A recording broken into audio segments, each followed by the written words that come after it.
APG पाठशाला हिंदी में आपका स्वागत है। मैं अर्चना वर्मा, मिरांडा हाउस, दिल्ली विश्वविद्यालय के हिंदी विभाग से सेवानिवृत्त एसोसिएट प्रोफेसर।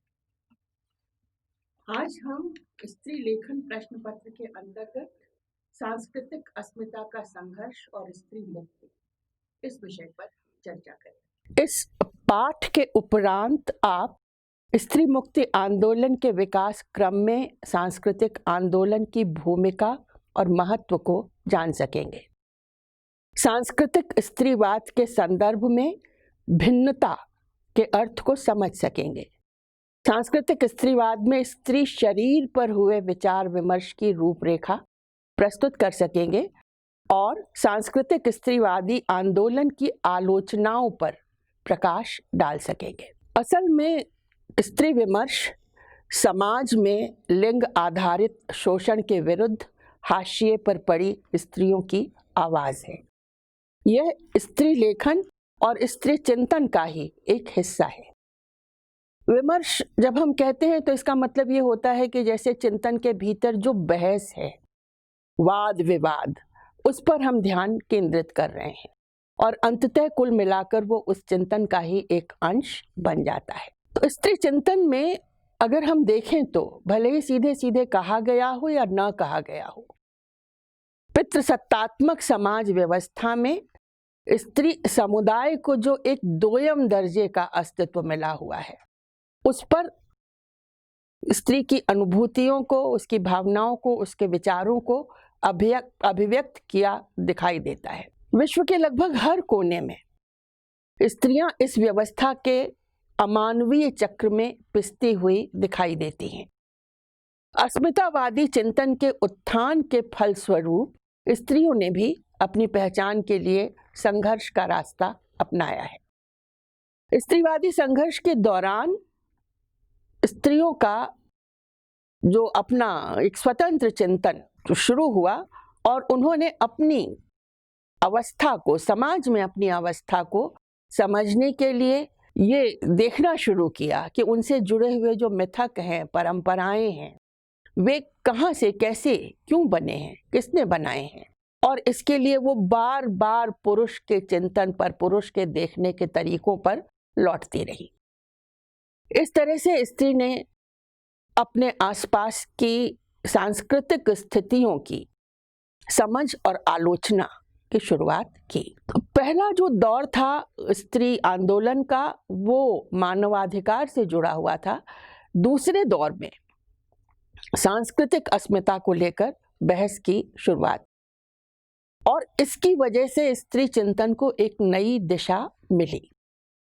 तो सांस्कृतिक अस्मिता ने अपने से पिछले दौर के, यानी कि उदारवादी स्त्री विमर्श की, उदारवादी स्त्री चिंतन की आलोचना की और बताया कि स्त्री का शोषण अपनी बुनियाद में संस्कृति में धंसा हुआ है।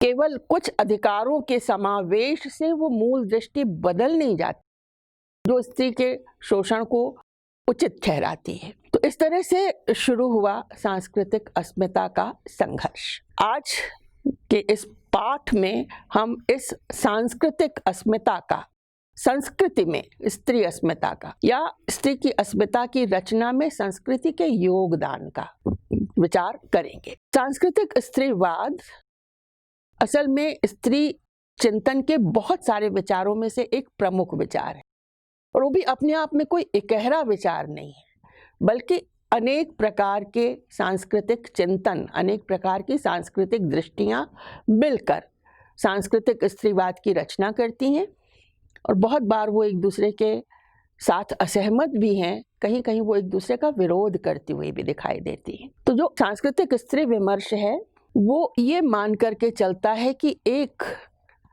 सारभूत स्त्री स्वभाव है, एक स्त्रीत्व का एक सार तत्व है, और पितृसत्ता जो है, हमारी समाज व्यवस्था का जो पितृसत्तात्मक रूप है, उसमें स्त्री के उन गुणों का, उसके लक्षणों का अवमूल्यन किया जाता है।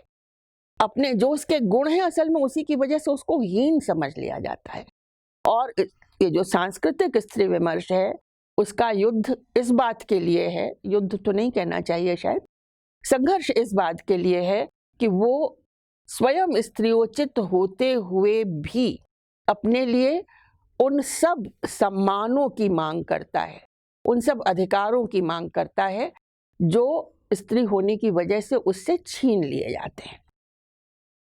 तो ये असल में दूसरी लहर जो थी स्त्रीवाद की, वो स्वभाव से उग्रवादी थी। तो सांस्कृतिक स्त्रीवाद का भी एक मतलब सुनने में लगता है कि क्योंकि वो स्त्री स्वभाव के पक्ष में खड़ा है और स्त्री स्वभाव को पुरुष के विपरीत कोमल और इत्यादि सब कुछ माना जाता है, इसलिए वो शायद उग्र नहीं होगा, लेकिन वो इस रूप में उग्र है कि वो पुरुष द्वारा की गई सारी आलोचना के लिए बहुत ही अधिक असहिष्णु है। वो असल में अन्य स्त्रीवादी विचारधाराओं की अपेक्षा अधिक जुझारू और अधिक लड़ाकू है। वो मूलगामी इस अर्थ में है कि वो अन्याय के मूल तक पहुंचना चाहता है और उसको जड़ से उखाड़ने का आग्रह करता है। कई बार तो ऐसा भी लग सकता है कि इस स्थिति में वो अतिवादी हो जाता है। उसके लिए ये जो मौजूदा तंत्र है यानी कि पितृसत्ता, उसके भीतर चलाया जाने वाला कोई भी जो राजनीतिक कार्यक्रम है, उसे लगता है कि वो पितृसत्ता के दबावों से विकृत हो जाएगा, इसलिए वो संदिग्ध है। उसकी संस्थाएं आमतौर से विरोध का पात्र बनती हैं क्योंकि वो अंतरंग रूप से पितृसत्ता के साथ जुड़ी हुई हैं। और ये हमारे जो सांस्कृतिक स्त्रीवादी हैं वो किसी ऐसे मूलभूत सांस्कृतिक परिवर्तन पर अपना ध्यान एकाग्र करना चाहती हैं जो पितृसत्ता पर, उसके साथ जुड़ी हुई जो एक पदानुक्रमिक पारिवारिक इत्यादि व्यवस्था है, उस पर वो हमला करना चाहती हैं और उसको दुर्बल बनाना चाहती हैं। उसके बारे में विशेष बात ये कही जा सकती है कि सामान्यतः तो अस्मिता विमर्श के जितने भी आंदोलन हैं वे राजनीतिक होते हैं, जबकि सांस्कृतिक स्त्रीवाद जो है वो राजनीति के अलावा एक जीवन शैली के रूप में भी विकसित होना चाहता है। यानी अगर राजनीतिक रूप से कोई सजग नहीं है स्त्री या राजनीतिक आंदोलन में भाग नहीं भी लेना चाहती है, तो सांस्कृतिक स्त्री विमर्श के तहत वो स्त्री के रूप में अपने स्वत्व को, अपनी निजता को परिभाषित करके, अपने महत्व को, अपने मूल्य को समझ करके एक सजग स्त्री जीवन बिताने में समर्थ हो सकती है। तो इसकी शुरुआत के साथ एक कहानी ये जुड़ी हुई है कि शुरू में तो कल्चरल फेमिनिज्म शब्दबद्ध का प्रयोग ऐसा किया गया कि जैसे एक आरोप लगाया जा रहा है। कहा गया कि स्त्रीवादियों ने इसकी वजह से सार्वजनिक जीवन की व्यावहारिक राजनीति से मुंह मोड़ लिया है। उन्होंने अपने आप को पूरी तरह से व्यक्तिगत जीवन शैली पर फोकस करना शुरू कर दिया है। तो ये आरोप लगाया गया था रेड स्टॉकिंग ग्रुप के एक सदस्य की ओर से, और ये जो रेड स्टॉकिंग ग्रुप था ये वाम राजनीतिक आंदोलनकारी दल था। इसने एक चेतना प्रसार कार्यक्रम शुरू किया था अपने स्त्री सदस्यों के लिए। इसी की वार्षिक रिपोर्ट लिखी गई थी कैरोल हानिश के द्वारा और उसका नाम पर्सनल इज पॉलिटिकल रखा गया था।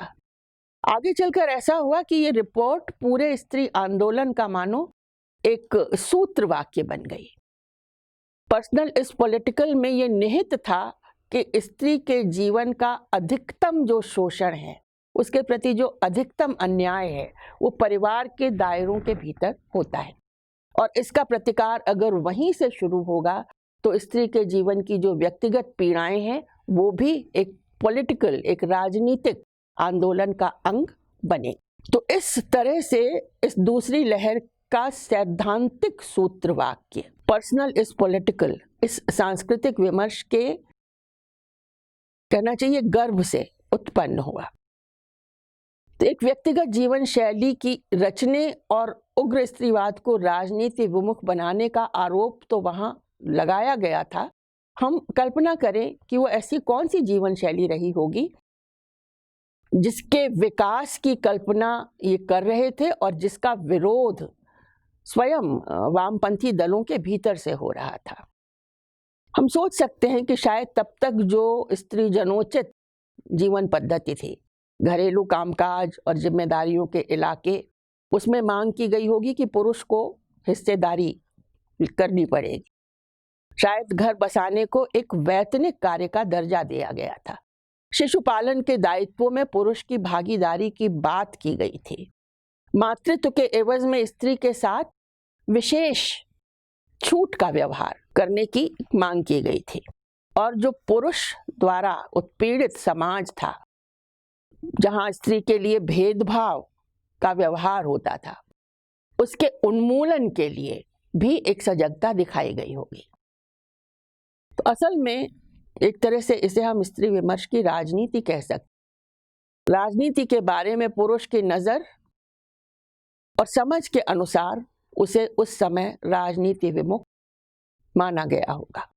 इसे मान लिया गया होगा कि ये केवल एक जीवन शैली की पक्षधरता है और जो हम वर्ग और वर्गीय जो राजनीति है और शोषण इत्यादि की बातें हैं, उससे स्त्री यहाँ अपने आप को अलग कर रही है और केवल घरेलू जीवन शैली में अपने लिए अधिकार मांग रही है। तो असल में इसके पीछे जो बात थी वो ये थी कि स्त्री ने पिछले दौर में जो मांगा था, यानी कि उदारवादी दौर में, पहले दौर में, वो पुरुष के समान अधिकार, पुरुष और स्त्री की लैंगिक समानता पर बल दिया था। तो उस दौर का संघर्ष इसलिए था कि स्त्री मानवाधिकार पर दावा कर रही थी जो तब तक उसके पहुंच से, उसकी पकड़ से बाहर था। और इसका कारण सिर्फ ये बनाया गया था कि क्योंकि वो पुरुष से भिन्न है, इसलिए उसे इन मानवाधिकारों के लायक नहीं समझा जा रहा था। लेकिन स्त्री की मांग ये थी कि ये कोई कारण नहीं था कि उसे, मतलब वो क्योंकि स्त्री होने के नाते पुरुष से एक प्राकृतिक रूप से भिन्न शारीरिक संरचना रखती है, इसलिए वो मानवाधिकारों से वंचित रहे, ये कोई उपयुक्त, कोई उचित कारण नहीं है।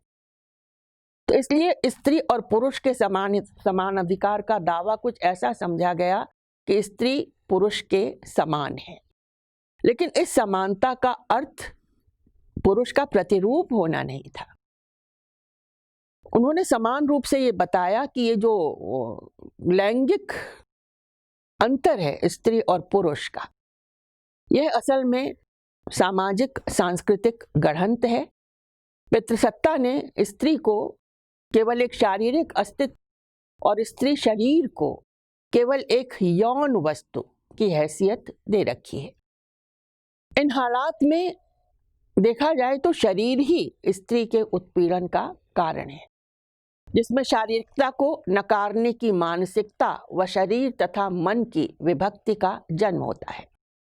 तो पहले दौर में मानो स्त्री शरीर के कारण स्त्री पुरुष से भिन्न नहीं हो जाती, अगर ये था प्रस्थान बिंदु, तो दूसरे दौर में प्रस्थान बिंदु ये था कि हाँ है, स्त्री पुरुष से बिल्कुल भिन्न है।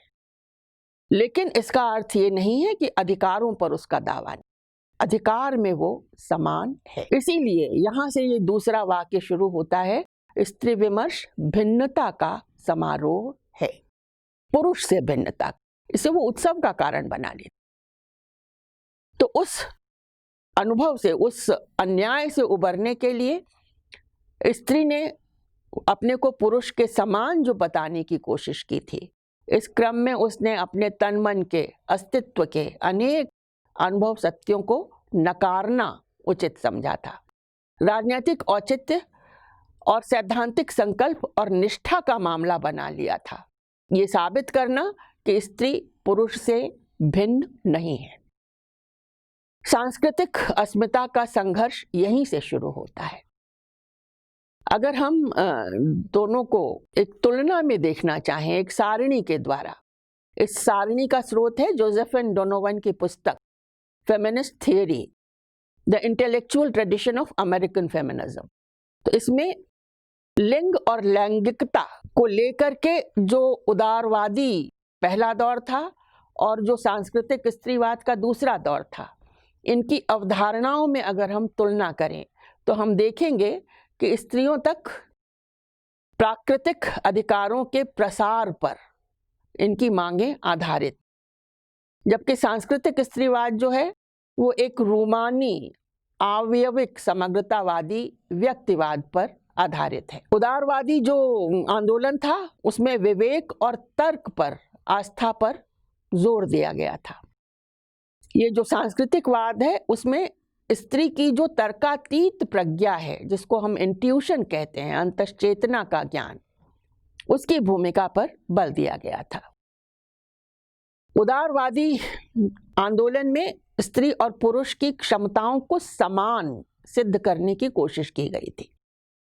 सांस्कृतिक स्त्रीवाद में इस बात पर जोर दिया गया कि स्त्री और पुरुष दोनों एक दूसरे से अलग होते हैं।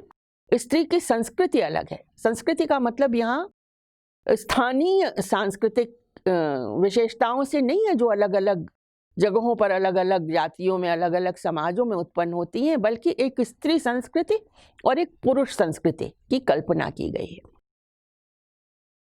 तो उदारवादी आंदोलन ने अब तक जो मर्दाना क्षेत्र था, कहना चाहिए कि एक तरह से आरक्षित मर्दाने इलाके, जैसे शिक्षा माध्यम की तरह से, उस पर अपना दावा पेश किया, जिससे कि वो उन इलाकों में भी प्रवेश कर सकें जहां अभी तक केवल मर्द ही प्रविष्ट हो सकते थे।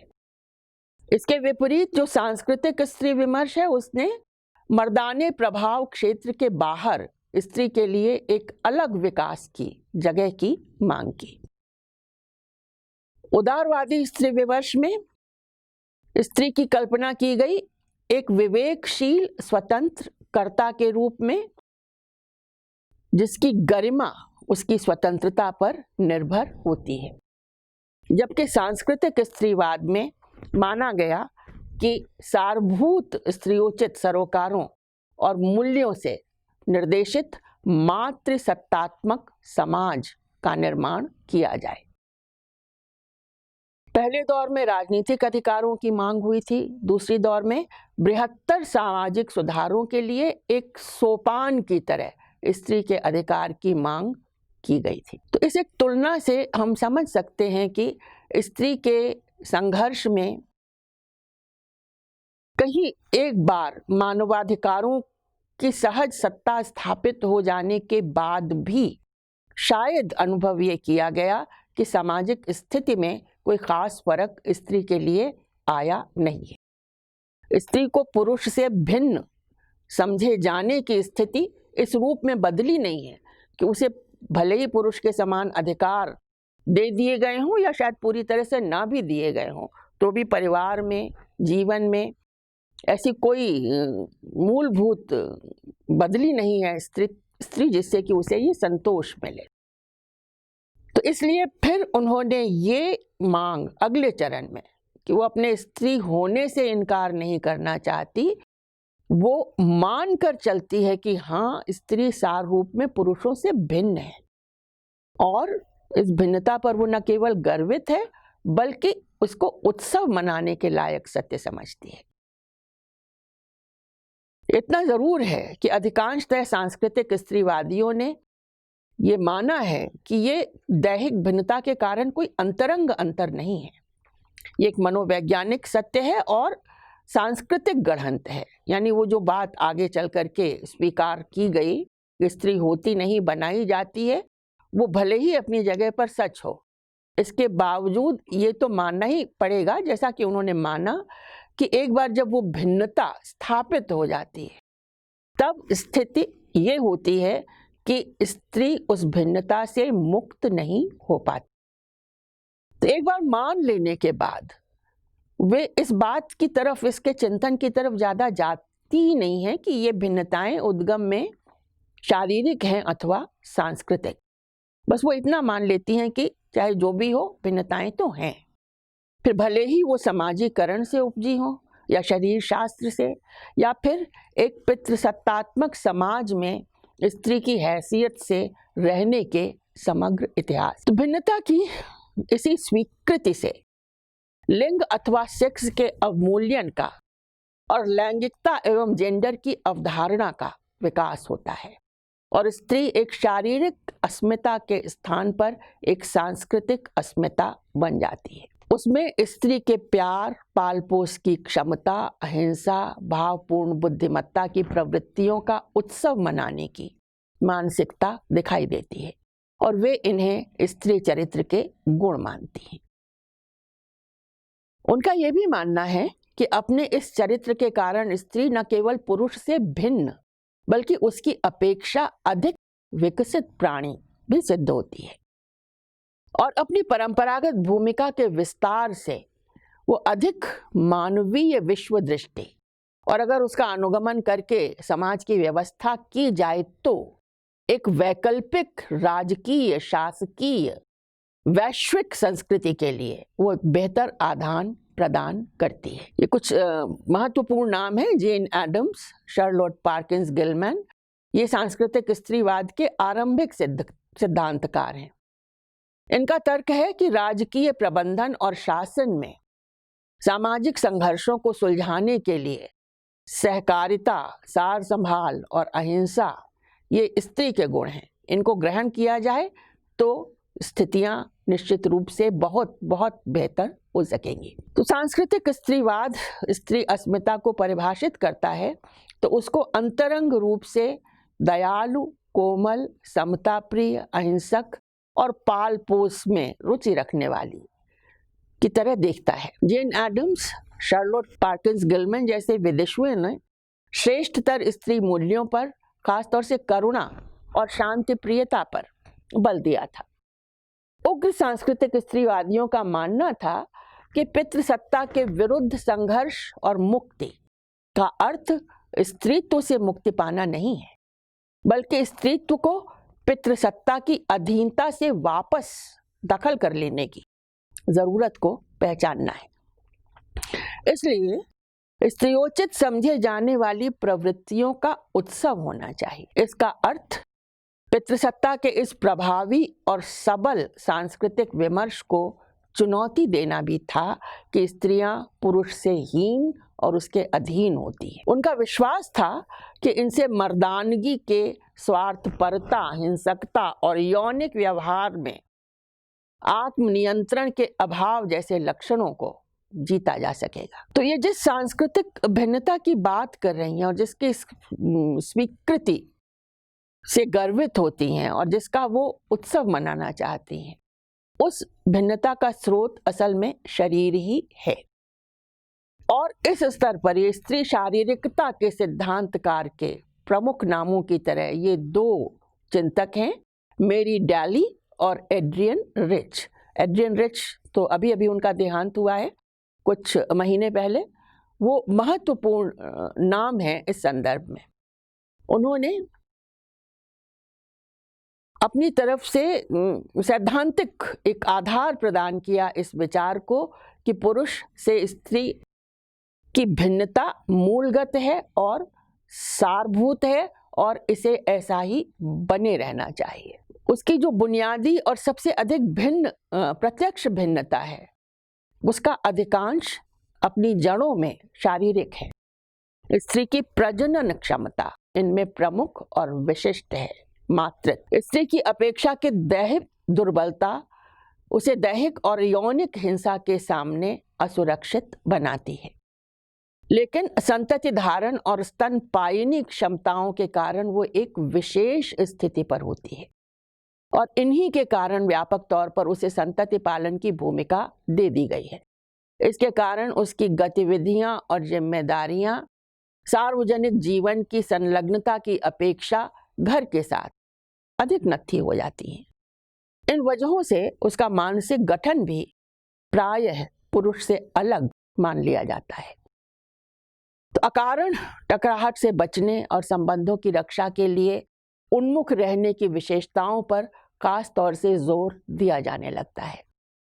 पुरुष से उसकी शारीरिक तथा सांस्कृतिक भिन्नता के बीच किसी किस्म के संबंध का दावा भी किया जाता है, यानी उसके सांस्कृतिक अस्मिता को उसकी शारीरिक रचना का फल मानने का भ्रम पाला जाता है।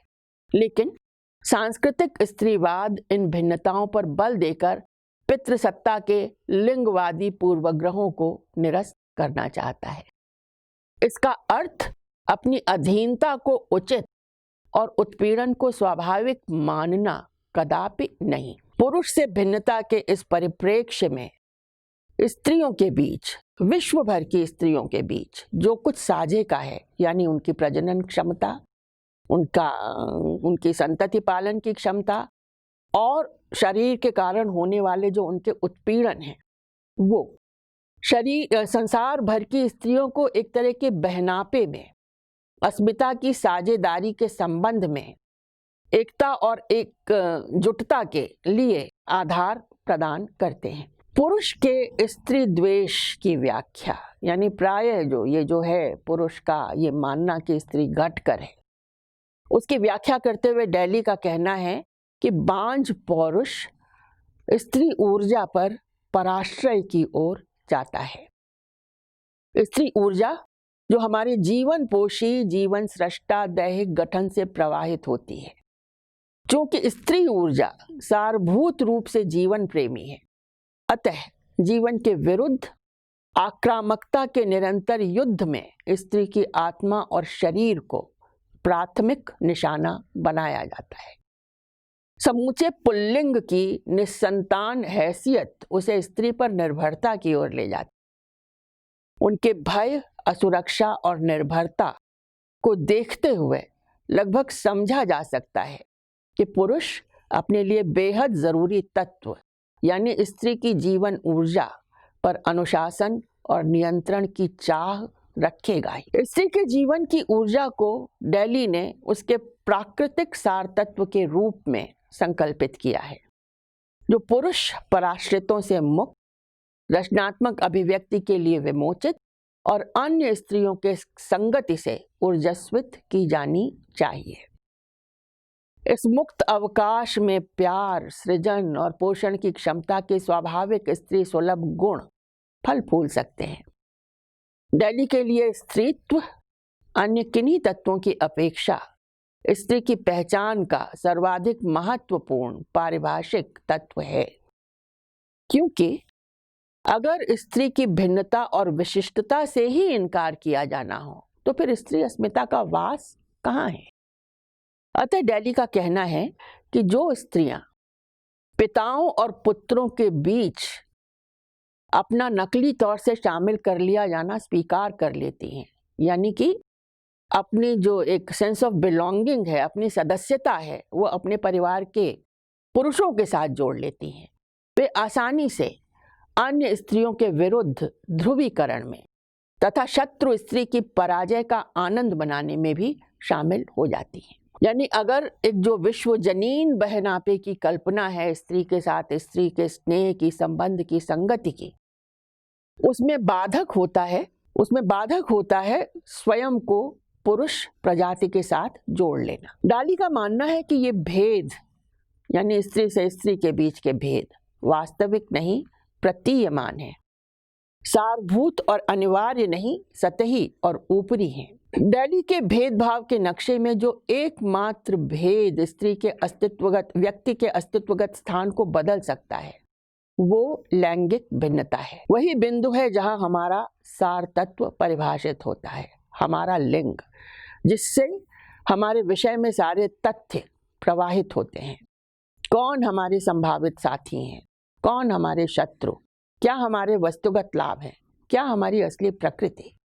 इस प्रकार डेली स्त्री को पुनः परिभाषित करती हैं और उनकी परिभाषा स्त्री के शरीर शास्त्र के साथ जुड़ी है। एड्रियन रिच भी जिस तरह स्त्री चेतना को परिभाषित करती हैं उसका बहुत कुछ लेना देना स्त्री शरीर के साथ है। वो कहती हैं, उद्धरण चिन्हों में ये बात आप देखिए, मेरा मानना है कि स्त्री की शारीरिकता भगबिंदु, उरोज, योनि मार्ग, चांद्रमिक ऋतुचक्र से प्रवाहित होने वाली विकीर्ण प्रबल ऐन्द्रिकता, स्त्री के शरीर में घटित होने वाले जीवन के अंकुरित और फलीभूत होने की प्रक्रिया के निहितार्थ उससे कहीं अधिक बुनियादी और मूलगामी है जितने हमने अभी तक महसूस किए हैं। पितृसत्तात्मक विचार ने अपने संकीर्ण विशेषीकरण से स्त्री शरीर को सीमित कर डाला है। स्त्रीवादी दृष्टि इन कारणों से स्त्री शरीर से विरक्ति महसूस करती रही है। मेरा मानना है, यानी कि एड्रियन रिच का, कि अब वो अपनी दैहिकता को नियति की बजाय एक संसाधन की तरह देखना शुरू करेगी। यानी कि ये दैहिक नियतिवाद के विरोध में ये उनका सोचना है। कहती हैं, हमें अपनी दैहिकता की अन्विति और अनुगूंज को प्राकृतिक व्यवस्था के साथ अपने संबंध को, अपनी बुद्धिमत्ता और चेतना के दैहिक आधार को स्पर्श करते रहना चाहिए। एड्रियन रिच का तर्क है कि हमें स्त्री शारीरिकता को केवल इस कारण नहीं ठुकरा देना चाहिए कि पितृसत्ता ने हमें पराधीन बनाने के लिए इसका इस्तेमाल किया है। एड्रियन का विश्वास है कि उद्धरण चिन्ह हमारे शारीरिक धरातल, स्त्री शरीर और उसके आध्यात्मिक और राजनीतिक अर्थ के चमत्कार, जादू और विरोधाभास के पास हमारे पुनर्जीवन और हमारे विशिष्ट स्त्रियोचित गुणों के साथ हमारे पुनः जुड़ाव की कुंजी है, जिनको वे हमारी विराट मानसिक क्षमताओं, हमारी अति विकसित स्पर्श संवेदना, हमारी सूक्ष्म निरीक्षण की प्रतिभा, हमारी जटिल पीड़ाक्षम आनंद बहुल शारीरिकता की तरह सूचीबद्ध करती है। पुरुषवाद की व्याख्या में एड्रियन के कथन में डैली की अनुगूंज सुनाई देती है। जीवन प्रसव की स्त्री क्षमता की वजह से संगिनी के प्रति सदियों से जारी भीति और ईर्ष्या ने बारंबार स्त्री की रचनात्मकता के किसी भी अन्य आयाम के लिए नफरत का रूप धारण किया है। एड्रियन रिच भी डैली के समान एक सारभूत स्त्री को पहचानती हैं। पुरुष की ईर्ष्या और जरूरत की वजह से पितृसत्ता को इस सार तत्व के दमन और उपनिवेशीकरण की तरह परिभाषित करती हैं और एक समाधान को बढ़ावा देती हैं, जो हमारे सार तत्व के पुनः आविष्कार तथा अन्य स्त्रियों के साथ हमारी संबद्धता में अभिव्यक्त होता है। शारीरिक विघटनवाद को न रिच समर्थन देती हैं और न डैली, क्योंकि वे शरीर और चेतना की विलोम विभक्ति से इनकार करती हैं, जिसको विघटनवाद इस प्रकार से विभक्त मानकर चलता है। डैली और रिच के लिए स्त्री सार का अर्थ न केवल शरीर है, न केवल अध्यात्म, बल्कि वो दोनों का संगम है। लेकिन बीज विचार ये है कि विशेष स्त्री शरीर रचना हमारी है, जो हमारी अस्मिता की प्राथमिक घटक और हमारे स्त्री सार का स्रोत है। रिच की भविष्यवाणी है कि अपने शरीर पर हमारा पुनः दखल मानव समाज में कहीं अधिक बुनियादी और सारभूत अंतर लाएगा, बजाय उत्पादन के संसाधनों पर श्रमिकों के कब्जे। यानी कि जो शक्ति और वर्चस्व का नक्शा है समाज में, उसमें श्रमिक उत्पादन के संसाधनों पर कब्जा अगर कर लेंगे तो दुनिया में जिस तरह का बदलाव आएगा, उससे कहीं ज्यादा गहरा, कहीं ज्यादा मूलभूत, कहीं ज्यादा असली बदलाव तब होगा जब स्त्री अपने शरीर को पुरुष के कब्जे से निकालकर अपने कब्जे में ले लेगी। उस नए संसार के बारे में एड्रियन रिच का कहना है कि तब ऐसा होगा जब स्त्री वास्तव में नए जीवन का सृजन करेगी, केवल शिशुओं को जन्म देकर नहीं। और वो जन्म देने में भी वो ये एक क्वालिफिकेशन रखती हैं कि अगर और जब हम चुने शिशु को जन्म देना, तब केवल जन्म देकर नहीं, बल्कि पोषित करने, दिलासा देने और मानवीय अस्तित्व को बदलने तथा ब्रह्मांड के साथ नए संबंध रचने लायक दृष्टि और क्षमता के परिचय से ऐसा होगा कि जिस दुनिया में स्त्री स्वतंत्र होगी, उसमें पूरी दुनिया ही बदल जाएगी, केवल स्त्री नहीं। सांस्कृतिक स्त्रीवाद की राजनीति स्त्री शक्ति के लिए पोर्नोग्राफी जैसे पुरुषवादी मूल्यों और उसके अन्य अनुषंगों से मुक्त एक स्वस्थ वातावरण रचने और कायम रखने के इर्द गिर्द घूमती है। वस्तुतः सांस्कृतिक स्त्री विमर्शवादियों के लिए स्त्री शत्रु सिर्फ एक सामाजिक व्यवस्था या आर्थिक संस्था या एक प्रतिगामी विश्वासों का समुच्चय नहीं, बल्कि मर्दानगी और स्त्री शरीर के मामलों में मर्द की शारीरिकता है। स्त्रीवादी सिद्धांत, लिंगवाद की व्याख्या और स्त्रीवादी मांगों का औचित्य सब सारभूत स्त्री की संकल्पना पर सुरक्षित और स्पष्ट रूप से आधारित किए जा सकते हैं। मेरी डेली और एड्रियन रिच इस स्थापना के प्रभावशाली प्रवक्ता हैं। 70 के दशक के आरंभ में उभय लैंगिकता की स्वीकृति और लैंगिक भेदों को न्यूनतम करके आंकने की दिशा में प्रवृत्ति से छूटकर उभय लैंगिकता यानी ये मानना कि एक अस्तित्व के भीतर स्त्री पुरुष दोनों एक साथ मौजूद होते हैं, और दूसरी तरफ लैंगिक भेदों को न्यूनतम करके यानी स्त्री और पुरुष का जो अंतर है वो कोई खास अंतर है नहीं। तो इस प्रवृत्ति से डेली और रिच दोनों ने छुटकारा पाया और दोनों ने ही स्त्रीत्व पर फोकस करने के पक्ष में तर्क दिया। ये फोकस पितृसत्ता से स्त्री की मुक्ति के साथ एक स्त्रीवादी प्रति संस्कृति के यानी पुरुष के विलोम संस्कृति के विकास और संरक्षण का समीकरण बनाना है। तो इस स्त्रीवाद के साथ यानी स्त्रीवाद का ये जो प्रकार है सांस्कृतिक स्त्रीवाद, इसके साथ आलोचना और असहमति के स्वर भी उठने लगे। एक तरफ इसकी प्रवक्ताओं ने इसके बारे में अपने वक्तव्य दिए और दूसरी तरफ विरोधियों ने उन वक्तव्यों का विरोध भी करना शुरू किया। तो 1970 के दशक का काल था जब सांस्कृतिक स्त्रीवाद के साथ साथ उसके तिरस्कार का भी आरंभ हुआ। स्त्री विमर्श की अन्य धाराएं सांस्कृतिक स्त्री विमर्श पर ये मूव नहीं कर रहा भैया। तो 1970 के दशक के बीच ऐसा हुआ कि सांस्कृतिक स्त्रीवाद के साथ साथ उसके तिरस्कार का भी आरंभ हुआ।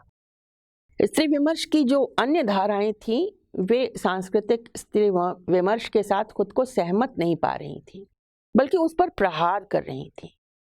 विशेष रूप से उस स्त्री विमर्श की वो स्वच्छंदतावादी धारा जिससे सांस्कृतिक स्त्री विमर्श का उद्भव हुआ था। उसका आरोप है कि सांस्कृतिक स्त्री विमर्श वापस स्त्री को उन्हीं दशाओं से बांध देता है जिनमें से होकर जिनकी वजह से स्त्री आंदोलन निकला था। वो औरतों को लालन पालन की दुनिया में वापस धकेल देता है। उनकी वैचारिकी में स्त्रीवादी प्रति संस्कृति का आग्रह इतनी दूर तक गया कि उन्होंने अपनी भावात्मक दुनिया से न केवल पितृसत्ता बल्कि पुरुष को ही निष्कासित कर दिया। मान लिया गया कि संबंधों का गहनतम और उच्चतम शिखर समलैंगिकता में ही संभव है। स्त्री विमर्श की सबसे बड़ी असहमति मातृत्व को लेकर है। स्वच्छंदतावादी स्त्री विमर्श ने मातृत्व को स्त्री के विरुद्ध प्रकृति का अभिशाप घोषित किया, जबकि सांस्कृतिक स्त्री विमर्श ने मातृत्व को स्त्री की सबसे बड़ी ताकत माना है और प्रजनन की स्थानापन्न टेक्नोलॉजी के विकास का विरोध भी किया है। इसकी वजह से स्त्रीवादियों ने सार्वजनिक जीवन की व्यावहारिक राजनीति से मुंह मोड़कर व्यक्तिगत जीवन शैली पर फोकस किया है। सांस्कृतिक विमर्श से इतर स्त्री विमर्शवादियों का मानना है कि इस तरह सांस्कृतिक स्त्रीवादी विमर्श लैंगिकता की रूढ़ छवियां मोल ले रहा है। वस्तुतः स्त्री पुरुष के बीच कोई वास्तविक अंतर नहीं है। उनका ये आरोप भी है कि स्त्री आंदोलनों को क्रांतिहीन और गतिहीन बनाने की एक साजिश है। पितृसत्ता के साथ संघर्ष के लिए यह कोई सुपरिभाषित राजनीतिक कार्यक्रम या कार्यसूची नहीं बनाता। लेकिन सोचने की बात है कि राजनीतिक आंदोलन हर समय प्रबल नहीं हुआ करते और न ही हर स्त्री राजनीतिक आंदोलन की प्रवृत्ति रखती। लेकिन पितृसत्ता के अन्याय व दमन के विरुद्ध मुक्ति की आकांक्षा और अधिकार उसे भी है। वो अपनी जीवन शैली से उसको स्वायत्त कर सकती है। तो अब ये जो तीसरी लहर है स्त्रीवाद, इस तिरस्कार के बाद अब एक बार फिर से सांस्कृतिक स्त्री विमर्श का पुनः अवतार होता हुआ दिखाई दे रहा है। तो अगली पीढ़ी के स्त्री विमर्श ने, या कि कहना चाहिए स्त्री विमर्श की तीसरी लहर ने, उग्रवादी स्त्री विमर्श को अपर्याप्त पाया था। अपने स्त्रीत्व से इनकार करने की जो स्थिति थी वो उसके लिए बहुत काम्य नहीं थी। उसके कारण उन्हें लगा कि वो खुद अपने अस्तित्व से और अपनी अस्मिता की वास्तविकता के संपर्क से कट रही थी और दूसरे दौर के संघर्ष के द्वारा इस स्थिति को प्राप्त कर चुकी थी कि वे अब अपने स्त्री अस्तित्व को लेकर सहज हो सकें। इन उभरती हुई नई प्रवृत्तियों में एक लिपस्टिक स्त्रीवाद है, जो पितृसत्ता की अधीनता तो नहीं स्वीकार करता, लेकिन इसके लिए दूसरे दौर की उग्रता की जरूरत भी नहीं महसूस करता, जिसने सामाजिक प्रतिक्रिया को स्त्री विमर्श के विरुद्ध चालू कर दिया था और अपने लिए संघर्ष को अपने विरुद्ध संघर्ष में बदल दिया था। वो अपनी यौनिकता में सहज और उसे अपने सशक्तिकरण का साधन मानता। वो अपने स्त्री होने को लेकर के सहज और सुखी है। दूसरी उभरती हुई प्रवृत्ति परंपरावाद और उग्र स्त्रीवाद के योग की है, जो परिवर्तन के आह्वान के लिए संस्कृति और परंपरा को जोड़कर अपने पौराणिक और मिथकीय वृत्तांतों को नई सकारात्मक व्याख्याओं से प्रस्तुत करता है। सांस्कृतिक स्त्रीवाद के लिए आधुनिक दृष्टिकोण मानता है कि प्रमुख बात तो अपने उद्देश्य की सिद्धि और लक्ष्य की प्राप्ति है और हमें अपनी दृष्टि, पकड़ और पहुंच को समय, समाज, स्थान और समस्या के अनुकूल, तरल और परिवर्तनशील रखना चाहिए। तो कुल मिलाकर देखें तो ये जो सारी बातचीत हमने की उसे समेटे तो सामाजिक न्याय के लिए संघर्षरत जो अस्मिता विमर्श हैं उनमें स्त्री विमर्श का संबंध लैंगिक अस्मिता के साथ है। स्त्री विमर्श मानता है कि लिंग भले ही प्राकृतिक हो, लैंगिकता ऐतिहासिक, सामाजिक और सांस्कृतिक आरोपण होती है। स्त्री पर पितृसत्ता की सामाजिक अधीनता में, जबकि पुरुष पर उसी पितृसत्ता के वर्चस्व की स्थिति में रहते हुए सदियों के जीवन के समग्र इतिहास से उनकी लैंगिकताओं का आरोपण किया गया है। स्त्री विमर्श इसे एक गढ़ंत की तरह आरोपण कहता है तथा स्त्री और पुरुष को मूलतः समान मानता है। स्त्री को अपनी अधीनता व अपने प्रति अन्याय के चंगुल से बाहर आने के लिए इस गढ़ंत से मुक्त होने की जरूरत है। इसमें सांस्कृतिक स्त्री विमर्श वो धारा है जो स्त्री और पुरुष की लैंगिकताओं को सामाजिक, ऐतिहासिक, सांस्कृतिक अर्जन मानते हुए भी उनकी भिन्नताओं को वास्तविक मानकर स्वीकृति देता है। अस्मिता एक सांस्कृतिक सृजन है। वो स्त्री को पुरुष की अपेक्षा अधिक विकसित प्राणी मानता है और इस भिन्नता को सुरक्षित रखना चाहता है। वो पितृसत्ता के प्रतिकार में एक स्त्रीवादी प्रति संस्कृति का निर्माण, स्त्रीयोचित गुणों की मूल्यवत्ता का गान और सृजन परायण जीवन पोषी स्त्रीवादी मूल्यों के माध्यम से वैश्विक संतुलन की स्थापना का अभिलाषी है। अस्मिता विमर्श के स्त्रीवादी संघर्ष में दूसरी लहर की उग्र विचारधाराओं के समक्ष सांस्कृतिक स्त्रीवाद हाशिए पर रह गया, लेकिन तीसरी लहर के स्त्रीवाद की अनेक प्रवृत्तियों में उसका पुनः उभार दिखाई दे रहा है, जहां स्त्री अपनी लैंगिकता तथा पुरुष से अपनी भिन्नता को लेकर अधिक सहज और आत्मविश्वासी है।